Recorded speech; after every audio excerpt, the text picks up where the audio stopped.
Viewers அனைவருக்கும் அன்பான வணக்கங்கள். ஃப்ரெண்ட்ஸ், நாம் இன்றைக்கி எல்லாருக்கும் ரொம்ப பிடித்தமான செரி பழத்தை பற்றி தான் இந்த வீடியோவில் பார்க்க போகிறோம்.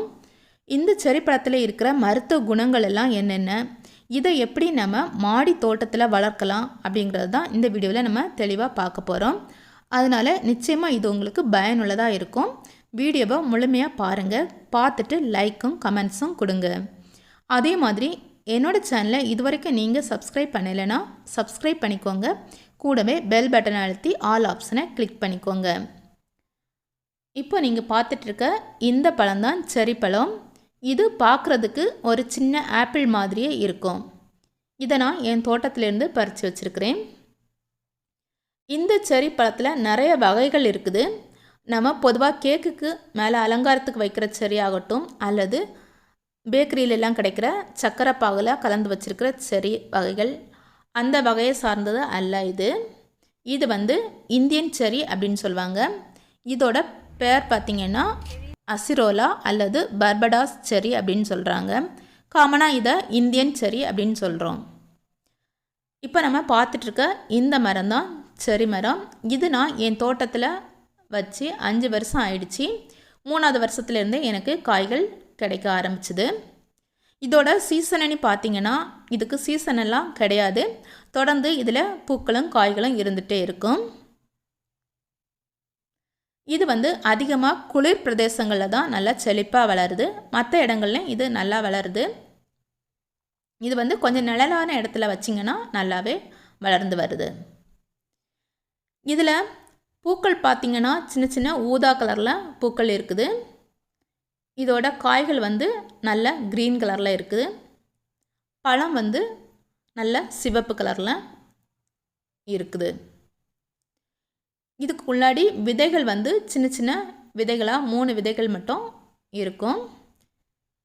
இதில் அதிகமாக நீர் சத்து இருக்குது. இதோட சுவை பார்த்திங்கன்னா இனிப்பு புளிப்பு கலந்த சுவையில் இருக்கும். இப்போ இதில் இருக்கிற மருத்துவ குணங்கள் என்னென்ன அப்படிங்கிறத பார்க்கலாம். இதில் விட்டமின் ஏ இருக்குது, விட்டமின் இ, விட்டமின் சி இருக்குது. இப்போ இந்த பழங்களை தொடர்ந்து சாப்பிட்றதுனால நமக்கு என்னென்ன நன்மைகள் ஏற்படுது அப்படிங்கிறத பார்க்கலாம். இந்த பழங்களை தொடர்ந்து நம்ம சாப்பிட்டு வந்தால் மன அழுத்தத்தினால தூக்கம் இல்லாமல் தவிக்கிறவங்க இந்த பழங்களை சாப்பிட்றது மூலம் நல்லா ஆழ்ந்த தூக்கம் வர்றதா சொல்கிறாங்க. அதே மாதிரி கண் பார்வை திறன் அதிகரிக்க இந்த பழங்கள் உதவியாக இருக்குது. இந்த பழங்களை தொடர்ந்து சாப்பிட்றதுனால நம்மளோட லிவர் வந்து டேமேஜ் ஆகாமல் தடுக்க உதவுது. அதே மாதிரி விட்டமின் சி அதிகமாக இருக்கிறதுனால நமக்கு நோய் எதிர்ப்பு சக்தியை அதிகப்படுத்துது. அதே மாதிரி உடல் எடையை குறைக்க விரும்புகிறவங்க இந்த பழங்களை தொடர்ந்து சாப்பிட்றதுனால அவங்களோட பாடியோட மெட்டபாலிசம் இன்க்ரீஸ் ஆகி அவங்களோட வெயிட் வந்து கம்மியாக இந்த பழங்கள் உதவியாக இருக்குது. இதில் குறைந்த அளவு மட்டுமே கலோரிஸ் இருக்குது. அதனால் வெயிட்டை கம்மி பண்ணணும் அப்படின்னு நினைக்கிறவங்க இந்த பழங்களை தொடர்ந்து சாப்பிடுங்க. அதே மாதிரி பெண்களுக்கு எல்லாமே அவங்களோட முகத்தை வந்து நல்லா ஷைனிங்காக வச்சுக்கணும் அப்படின்னு ஆசைப்படுறவங்க எல்லாருமே இந்த பழங்களை தொடர்ந்து சாப்பிடுங்க. அவங்களோட தோல் மினுமினுப்பு தன்மைக்கு இந்த பழங்கள் வந்து ரொம்பவே உதவியாக இருக்குது. தோலில் இருக்கிற சுருக்கங்கள், வறட்சி, புண், அரிப்பு அந்த மாதிரி பிரச்சனை இருக்கிறவங்க இந்த பழங்களை தொடர்ந்து சாப்பிட்றதுனால எல்லாமே சரியாகிறதா சொல்கிறாங்க. அதனால தான் இந்த பழங்களை அதிகமாக அழகு சாதன பொருட்கள் தயாரிப்பில் பயன்படுத்துகிறாங்க.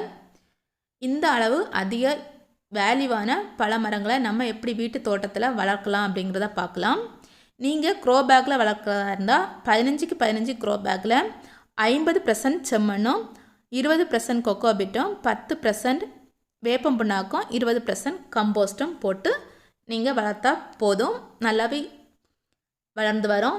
இதுக்கு பெரிய அளவில் மெயின்டெனன்ஸும் தேவையில்லை. நிழல் பாங்கான இடத்துல வைத்தாலே போதுமானது. இதை இப்போ எப்படி பயன்படுத்துகிறதுன்னு பார்க்கலாம்.